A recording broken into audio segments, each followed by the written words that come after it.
Matthieu chapitre 28, à partir du premier verset jusqu'au verset 6.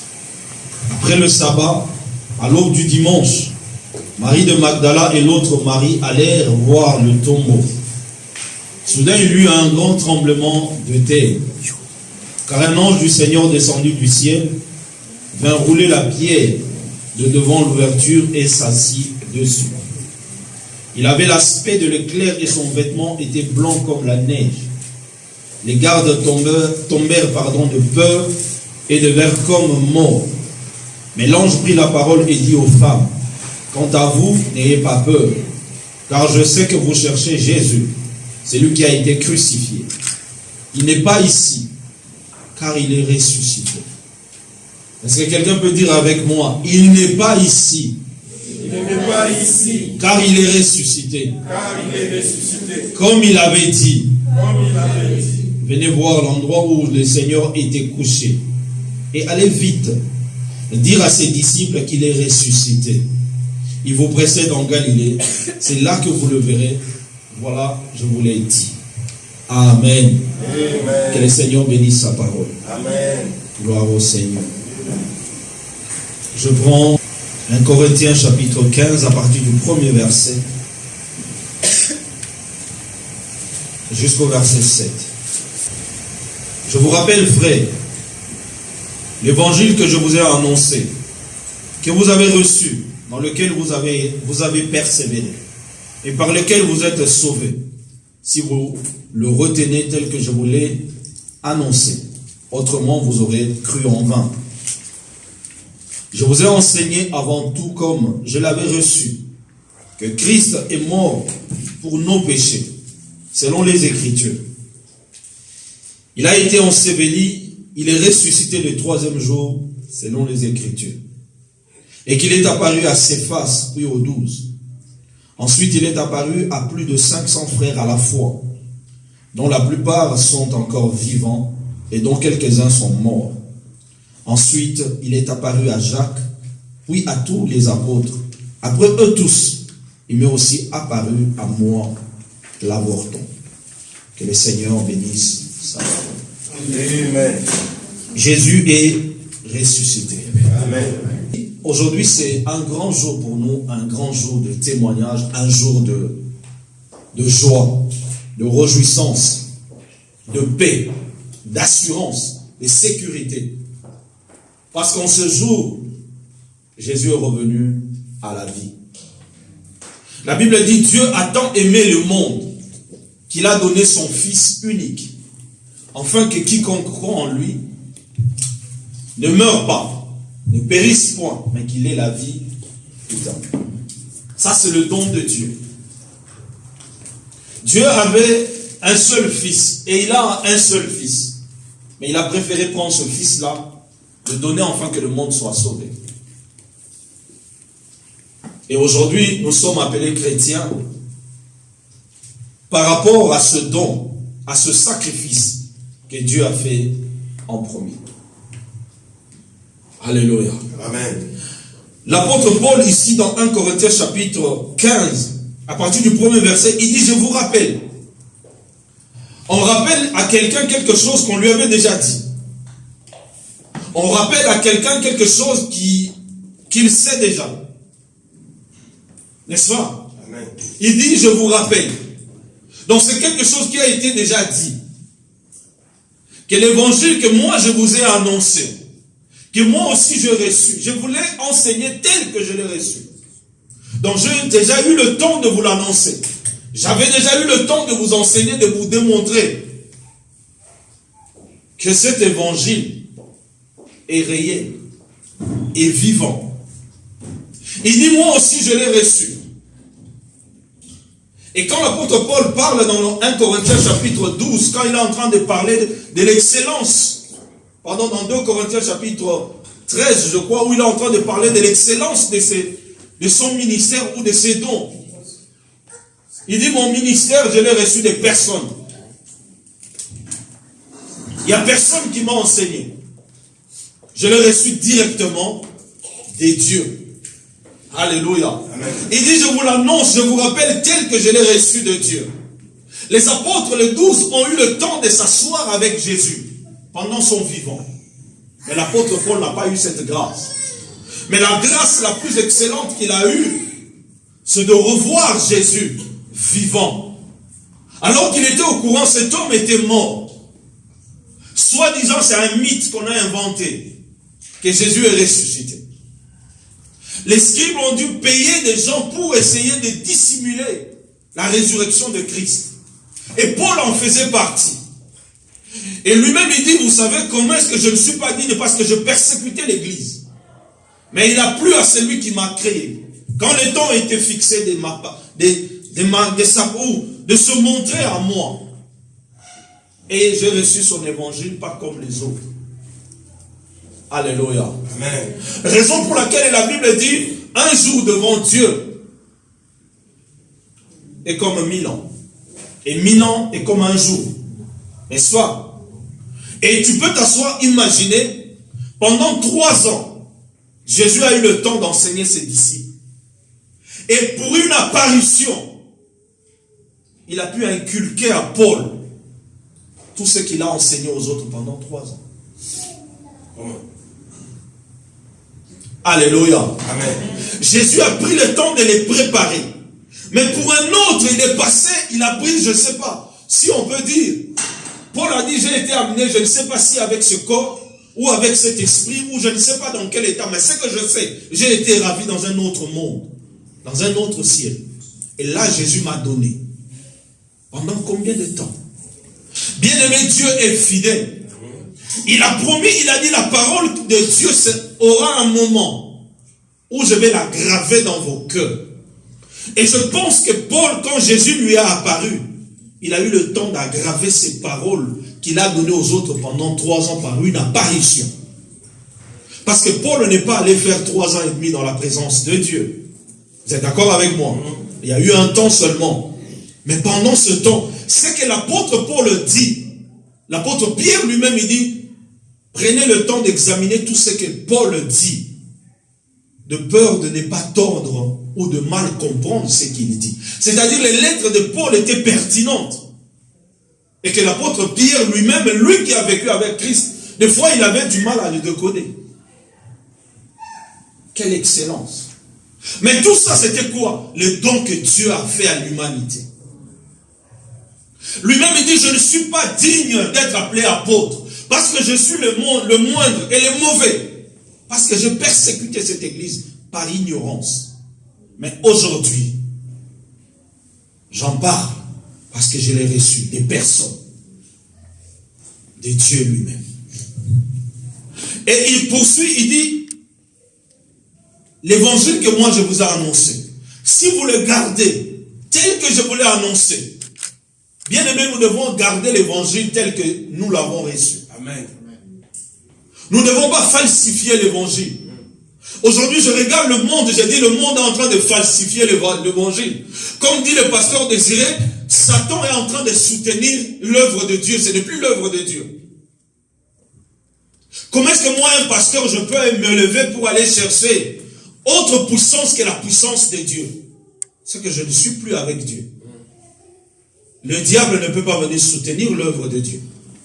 Alléluia. Amen. Quand vous entendez qu'un pasteur est allé chercher quelque chose pour soutenir l'œuvre de Dieu, il n'est plus le pasteur, il n'est plus dans l'œuvre de Dieu, parce que cette église n'est plus l'église de Dieu. Dieu ne peut pas cohabiter avec le diable. Jamais. Non. Dieu ne peut pas vivre avec le diable. Soit on sert Dieu, soit on ne le sert pas. Alléluia. Amen. 2 esprits ne peuvent pas habiter ensemble. Je vous ai enseigné cela. On ne peut pas avoir un démon et le Saint-Esprit en même temps dans un même corps. Impossible. Soit c'est l'un, soit c'est l'autre. Le diable ne peut pas soutenir l'œuvre de Dieu. Et Dieu ne peut pas soutenir l'œuvre du diable. Alléluia. Mais là n'est pas mon message. L'apôtre Paul dit ceci. Jésus-Christ est mort selon les Écritures. Ésaïe 53 nous parle de cet homme qui devait mourir. Si vous prenez Ésaïe chapitre 53, le verset 7, la Bible déclare, lui qui était rejeté de tout le monde. Il s'est chargé de nos péchés.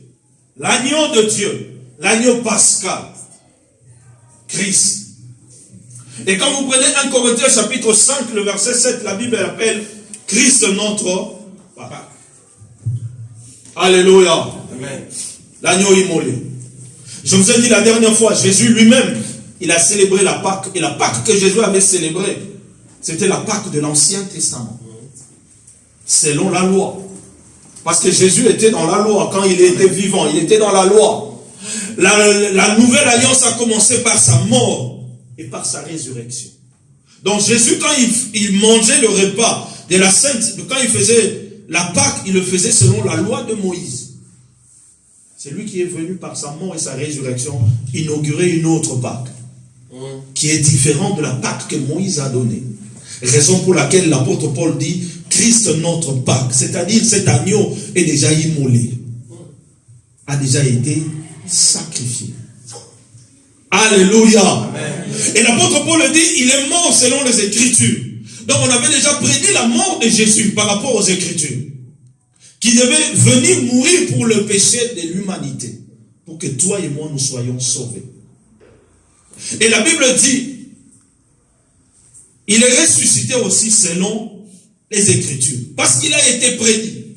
Si vous prenez Psaume 16, à partir du verset 8, je crois, David est en train de parler déjà de la résurrection de Christ. Oh, j'aime beaucoup David, un roi et un prophète, en même temps un sacrificateur. Bien-aimé, Dieu est tellement souverain. Quand je regarde la parole de Dieu, le lion de la tribu de Juda, lui qui n'était pas prévu parmi la lignée de Moïse, parmi la lignée d'Aaron, pour avoir le droit d'aller au sacerdoce, mais Dieu a changé les choses. Dieu a substitué les choses. Raison pour laquelle aujourd'hui, je n'ai pas de thème. Si je peux dire seulement, il n'est plus ici. Jésus n'est plus ici. Voilà le message que je suis venu partager avec toi. Jésus n'est plus ici. Est-ce que tu peux m'aider à dire à quelqu'un que Jésus n'est plus ici? Ah, dis, aide-moi. Ma soeur Carole, dis au diacre François que Jésus n'est plus ici. Alléluia. Jésus n'est plus ici. Et l'apôtre Paul dit, il est ressuscité selon les Écritures. dont les Écritures ont annoncé que Jésus sera enseveli pendant 3 jours. Et lui-même, il avait prédit, détruisez le temple, je vais le reconstruire dans 3 jours.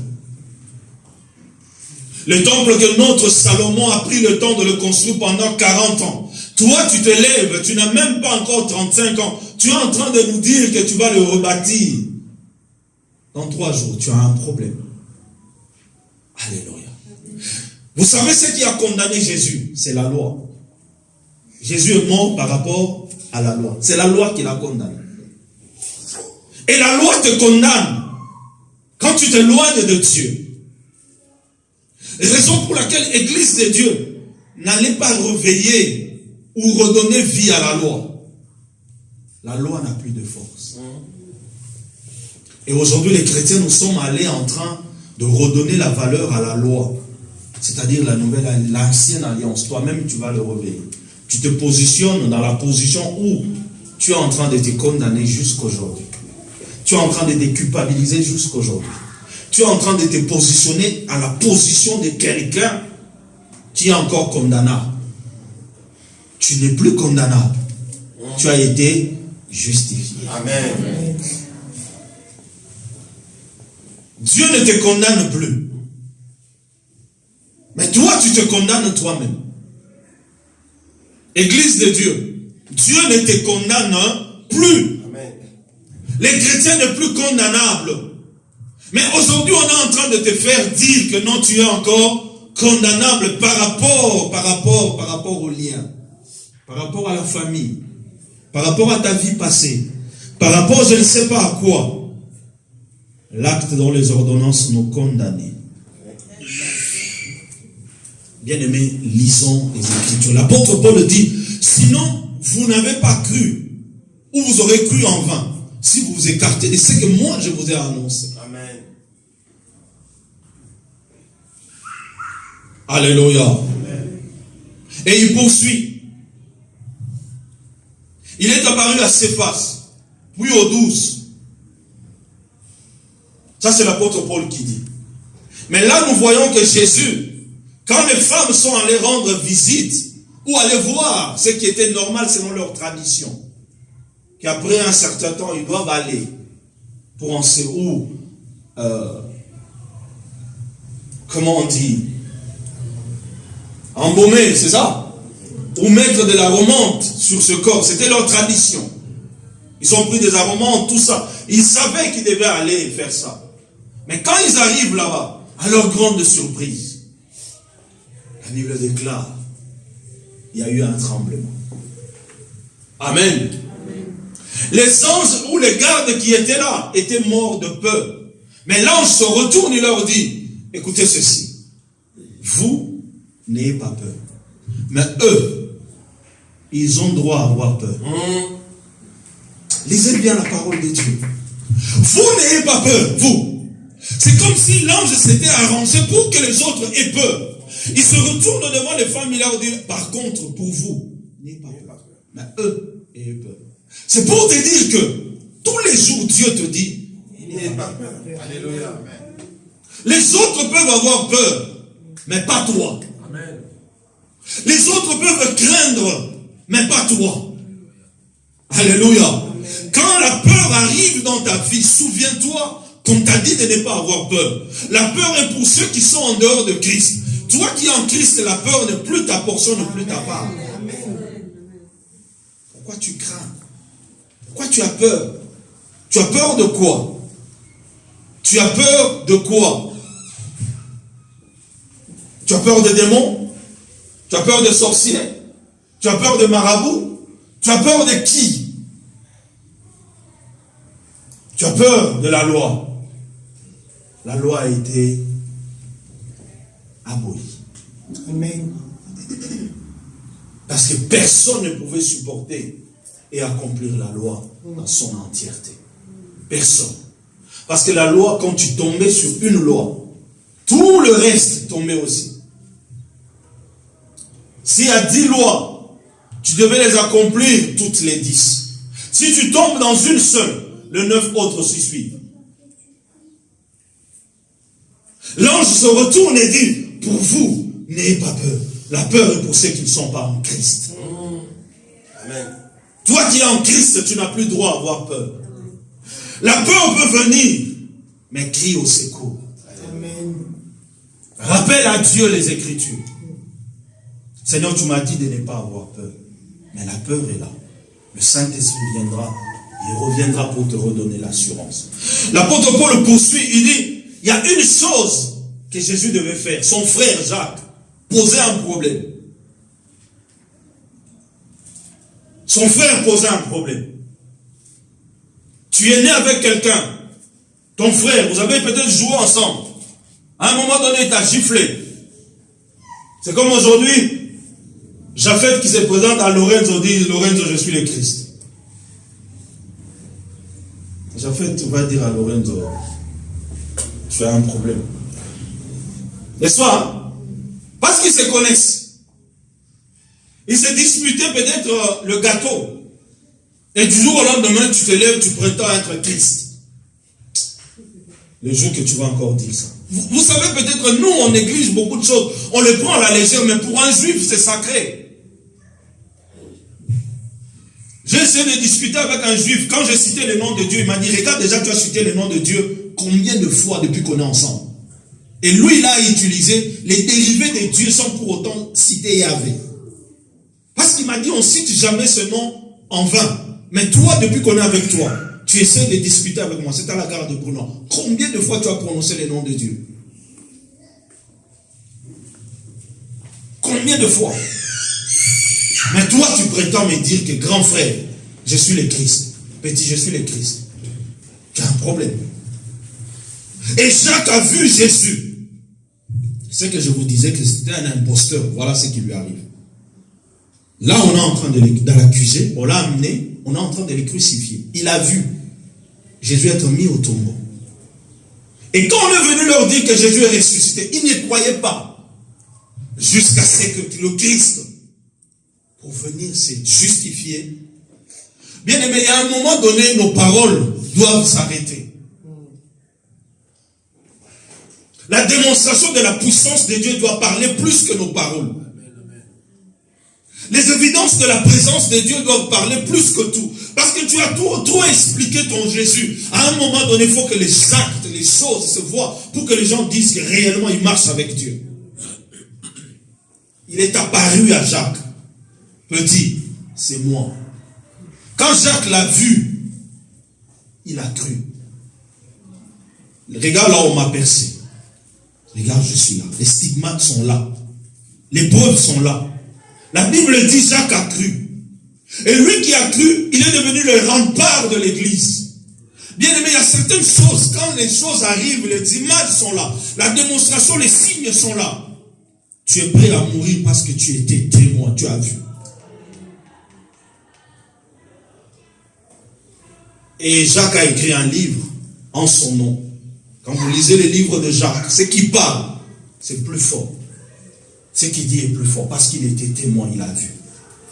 Aujourd'hui, je suis venu parler à l'église pour te dire que Jésus n'est plus là, au tombeau. Il n'est plus ici. Amen. Il est ressuscité. Amen. Il est vivant. Amen. Et comme il est vivant, toi aussi tu dois vivre. Amen. Alléluia. Amen. Et ensuite, il dit, il m'est apparu à moi, l'avorton. C'est-à-dire un rejeton, un rien. À moi, l'apôtre Paul. Et je suis en train de vous parler parce que moi qui persécutais l'église autrefois, je pensais être dans le bon chemin. Mais là, je l'ai vu. Il m'est apparu. Je l'ai touché. J'ai parlé avec lui. J'ai discuté avec lui. Et il m'a dit que je devais souffrir plus que les autres. Et l'apôtre Paul, quand il souffrait, il savait pourquoi il souffrait. Parce qu'on lui a dit qu'il devait souffrir. Alléluia. Amen. Mais mon message aujourd'hui est venu pour te dire, quand nous prenons la Bible dans le livre de Matthieu, nous venons de lire, la Bible dit après le sabbat, à l'aube du dimanche, Marie de Magdala et l'autre Marie allèrent voir le tombeau. Ils sont allés chercher qui? Jésus. Ils sont allés chercher qui? Un mort. Ils sont allés chercher un mort. Bien aimé, un mort ne peut pas te donner la vie. Un mort ne peut pas te donner la vie. Le jeudi, nous étions dans un cimetière pour un enterrement d'une petite fille qui est décédée. Ma petite fille qui est décédée. La fille de mon oncle, disons de mon neveu. Les cimetières, quand tu le regardes, et que je marchais dedans, je dis, des fois on a raison quand on vient à l'église, comme dit Papa François, de louer Dieu. Un calme impossible. Si tu cherches le vrai calme, va là-bas. Si tu cherches le vrai calme, tu veux méditer, va là-bas. Assis-toi. Personne ne va te parler. Personne ne va te déranger. Parce que ceux qui sont là-bas, ils avaient des projets. Ils avaient des visions. Ils avaient des ambitions. Ils avaient des rêves. Peut-être plus que toi. Mais tant que toi tu es en vie, la Bible dit un lion, un chien vivant, pardon, vaut mieux qu'un lion mort. Pourquoi tu te décourages? Pourquoi tu t'abats? Je dis à mon âme ne plus s'abattre. Les problèmes peuvent être là. Les problèmes, je peux les traverser. Je ne vais pas les fuir, je vais les affronter. Mais tant que je vis, Amen. le monde même dit tant qu'il y a la vie, il y a espoir. Il y a l'espoir. Amen. Tant qu'il y a la vie, il y a espoir. Ah, j'aime les Ivoiriens. Tant qu'il y a la vie, il y a espoir. Non pas seulement il y a espoir, eux ils disent il y a espoir comme ça, mais nous il y a espoir avec Jésus. Amen. Si un païen peut croire à l'espérance, à combien plus forte raison Jésus est avec toi. Il t'a fait la promesse, il a dit je ne t'abandonnerai pas, je ne te délaisserai point. Je serai avec toi tous les jours jusqu'à la fin de temps. Donc tu as plus à espérer qu'à désespérer.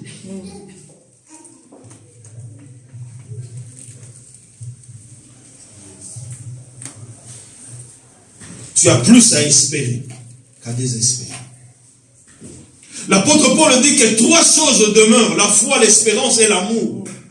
Bien aimé, un chrétien qui perd de l'espérance, il perd tout. Si tu n'espères plus à rien, ta vie chrétienne est vide. Or, la Bible nous dit la foi est une ferme des choses qu'on espère. L'espérance. Tu espères quoi?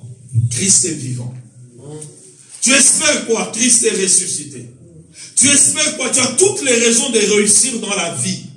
Tu as toutes les raisons de croire encore que c'est encore possible. Amen. Comme on dit chez nous, je ne suis pas venu accompagner les autres. J'ai dit à ma femme, le temps est arrivé d'arrêter de parler des autres. Le temps est arrivé. Alléluia. Le temps est venu qu'on parle aussi de moi. Le temps est venu qu'on dise aussi, qu'on parle aussi de Jean-Paul et que Jean-Paul parle des autres. Tu peux dire à quelqu'un, le temps est venu qu'on parle de moi. Ah, le temps est venu qu'on parle de toi.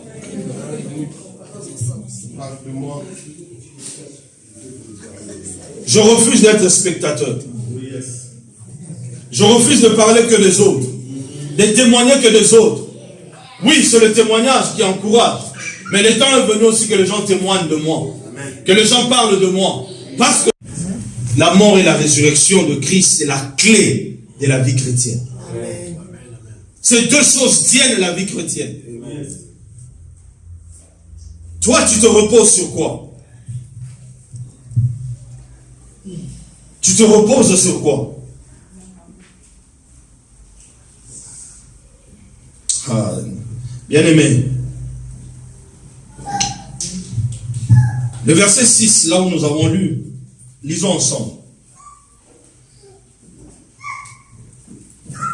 Il n'est pas ici, car il est ressuscité comme il avait dit. Venez voir l'endroit où le Seigneur était couché.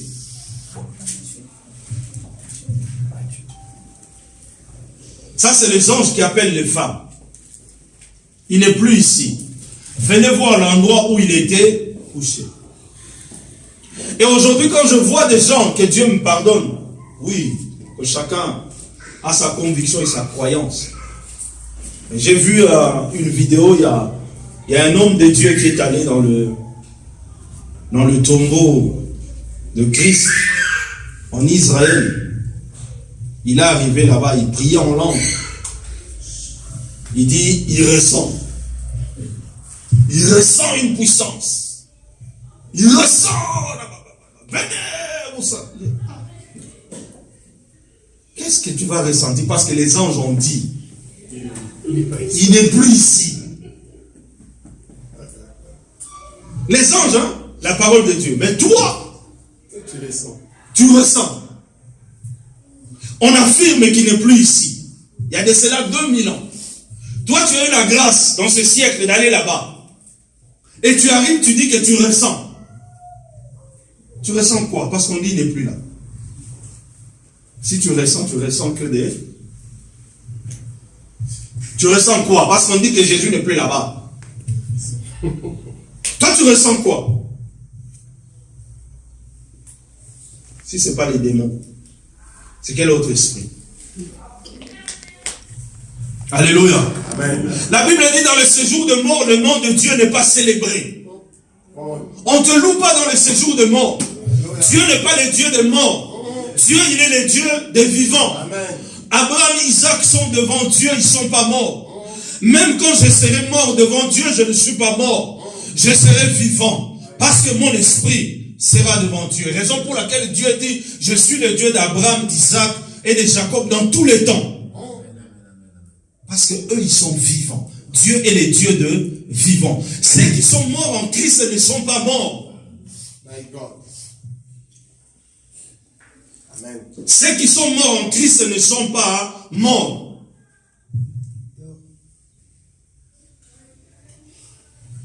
J'étais en train d'évangéliser des frères au travail. Je leur ai dit, écoute, il y a des paraboles que Jésus a citées. Mais la parabole de Lazare et du juge. C'est une parenthèse que j'ouvre, je vais refermer rapidement. Jésus a bien cité des noms. Les autres, ils prenaient que des métaphores et des images pour essayer de faire passer un message. Mais concernant le pauvre Lazare et le riche, Jésus a cité des noms. Il a cité le nom de Lazare, il a cité le nom du riche, il a cité le nom de Moïse, il a cité le nom d'Abraham. Pour dire que quand tu meurs, tu vas à un endroit. Mais même quand tu meurs, par rapport à ceux qui ne sont pas morts par rapport à Christ ou en Christ, tu es au-dessus.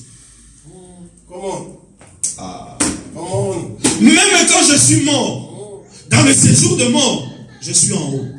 Tu ne seras jamais en bas, tu seras en haut. Même quand je serai mort. Alléluia. Parce que la Bible dit, il a levé les yeux. Il était plus bas pour lever. On lève les yeux quand tu es plus bas. Tu lèves les yeux. Et il a levé les yeux. Il a vu qui? Abraham. Il a vu qui? Lazare. Même quand je serai mort, Maman Bibiche, je serai toujours en haut. Amen. Pas en bas.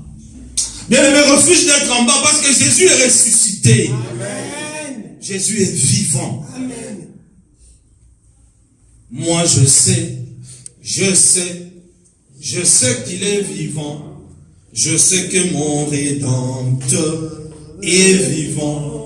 Et que le Saint-Esprit, c'est le sceau de la promesse. C'est le sceau de la promesse que Jésus est vivant. Le Saint-Esprit en moi. Quand je parle la langue, cela témoigne que Jésus est vivant. Quand je prie pour un malade qui revient à la vie, Jésus est vivant. Quand je prie au nom de Jésus, j'obtiens ce que je veux, Jésus est vivant. Quand j'ai des problèmes, je crie, il vient à mon secours, Jésus est vivant. Il n'est plus ici. Toi qui vas là-bas au tombeau, tu vas voir qui? Tu vas ressentir la gloire de qui? Tu vas ressentir la présence de qui? Il y a un problème.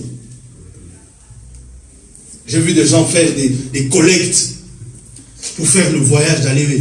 Oui, tu peux aller visiter le tombeau de Christ, mais pas à me dire que tu ressens des choses. Tu ressens quoi? Il n'est plus là-bas.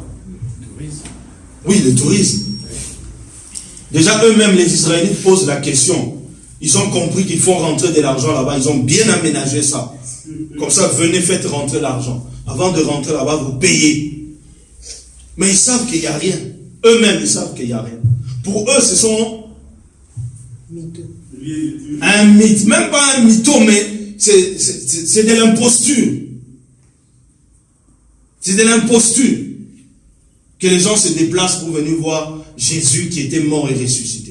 On a fabriqué ça. Ils disent qu'on a fabriqué ça. On a créé un mythe. On a fabriqué. Et comme ça fait rentrer l'argent, c'est pas un problème. C'est plus un problème. Venez beaucoup. Les tourismes, vous faites des jours, des queues. L'eau du Jourdain. Les gens sont en train d'aller chercher là. Qu'est-ce que tu vas faire avec l'eau du Jourdain? Le Saint-Esprit est avec toi. Plus que l'eau. Plus que l'eau. L'eau du Jourdain. Comme si l'eau de la France ne peut pas te guérir. Il faut que tu ailles prendre l'eau du Jourdain. Ça va changer quoi? Ça a quel effet? Et aujourd'hui, peuple de Dieu, je suis en train de vous dire, Jésus est ressuscité. Il y a des gens qui envoient, qui font des mandats pour qu'on leur envoie de l'eau du Jourdain.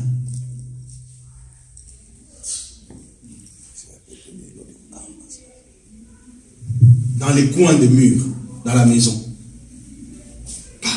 Sur la voiture, sur les enfants, sur les affaires. Ça va changer quoi l'eau du Jourdain?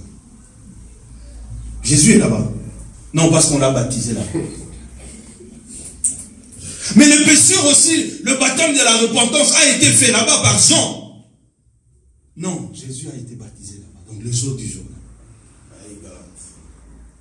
On est esclave de la personne à qui on obéit. Moi, je suis esclave de Jésus. Amen. Parce que j'obéis à Jésus. Alléluia. Je crois à ce qu'il m'a dit. Amen. Il n'est plus là-bas. Ces choses-là ne sont plus réelles. Ces choses-là n'ont rien à voir avec la spiritualité. Alléluia. Jésus est vivant. Et comme il est vivant, tout est possible.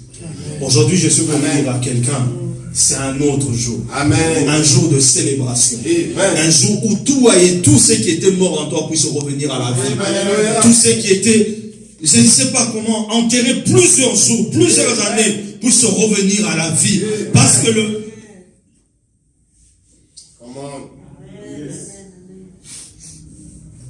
L'auteur de la vie est revenu à la vie. Alléluia. Il est vivant, il n'est plus ici. Amen. Et il dit une chose, allez dire à mes frères, je les ai précédés.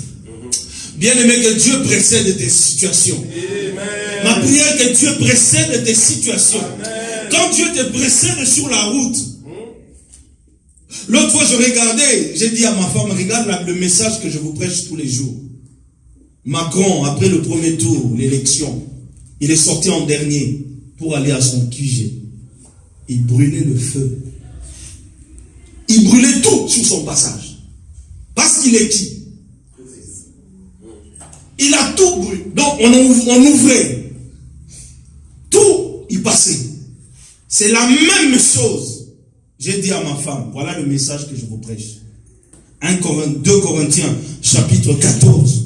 Chapitre 2, pardon, le verset 14. Gloire soit rendue à notre Dieu, qui nous a introduits dans le cortège triomphal de Christ. J'ai dit, voilà le message que je vous prêche. Qui arrête Macron? Même quand le radar flash, quand ça va aller au contrôle, c'est la présidence. Amende, Kadiuk. C'est pour te dire, même quand tu fais des fautes, quand tu te présentes devant Dieu, c'est qui a commis cette faute? C'est Jeanne. Elle a fait quoi? Elle a demandé pardon. Kadiuk. Yes. Pourquoi? Parce que tu as un autre cachet, tu as une autre identité, tu as un autre témoignage devant Dieu. Et quand les policiers regardent c'est qui la voiture de l'Élysée, l'amende n'a plus de fait, la condamnation n'a plus de fait en toi, parce que quelqu'un est là-bas qui s'appelle Jésus.